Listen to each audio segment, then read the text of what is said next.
justification for it, if such a thing is possible. I want to assure you there's good precedent for athletic sermons. The Apostle Paul must have been some kind of a sports fan, although I don't know if he would ever have been a Blue Jays fan. But in Philippians 3:14, he says, "So I run straight toward the goal in order to win the prize, which is God's call through Jesus Christ to the life above." So he must have known about the sport of running. And then in 1 Corinthians, in the 9th chapter, he says, "Every athlete in training submits to strict discipline in order to be crowned with a wreath that will not last. But we do it for one that will last forever. That is why I run straight for the finish line. That is why I am like a boxer who does not waste his punches."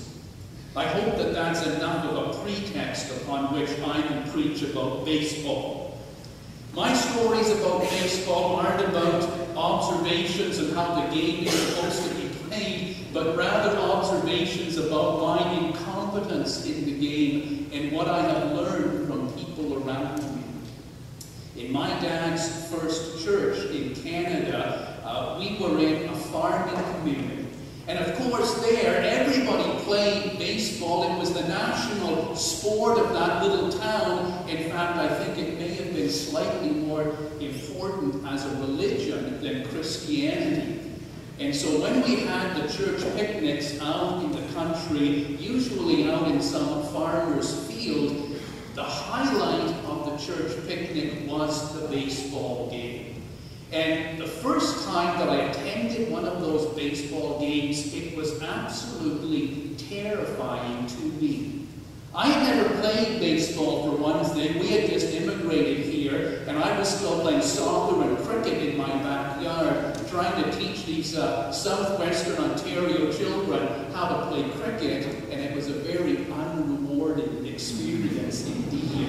I didn't have a bat, so my father kept taking pickets off the picket fence around the manse and sawing a handle in them, but they broke very easily. And after a few weeks in the summer, the Board of Management began to wonder what had happened to that nice picket fence. Well, on the day of this great picnic, we had the picnic, and then they got set up for this baseball game, and it was going to be the stupidest thing ever, the adults against the children. And you have to picture these adults, these young men for the most part, who were farmers and spent their lives throwing bales of hay around and picking up cows and throwing them over fences and stuff like that. They were huge and strong, and they were all baseball players. This is from down in Fergie Jenkins' territory. And when they took to the field for their warm-up, I shuddered in awe. Because the first baseman took a hold of the ball and he threw it down the baseline to the second base guy. And when he caught it, it cracked in his glove like the sound of cannon fire. And he took it out of his glove and threw it down to the guy at third base. And when he caught it, it sounded like a bolt of lightning striking the earth. And when he threw it back to the guy at first, it sounded like an oak tree snapping in half. And there they were, tossing this ball around, smack and crash like that.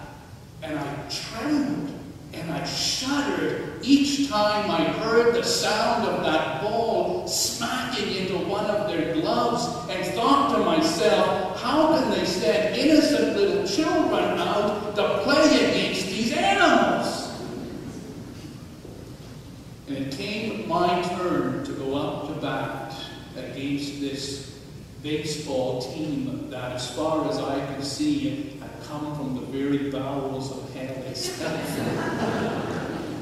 And the pitcher, who was about 6'10", stood there on the mound, and he wound up, and he threw the ball in, and I struck at it with trembling and fear, and I missed it. Threw the second pitch, and I swung at it, and I missed it.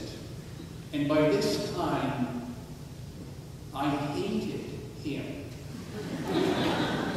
I hated every one of those guys standing out there, smacking their fists into their glove, waiting to mow me down or to crush me or to wipe me out. I despised them. How could they do this to a poor, innocent little child? Why did I have to face this? Well, the third pitch came in, and I swung at it with every last ounce of strength that I had. And by some miracle, the bat just barely made contact enough with the ball, enough to cause it to dribble down the first baseline towards the first baseman. And I thought to myself, well, that's fine. At least I wasn't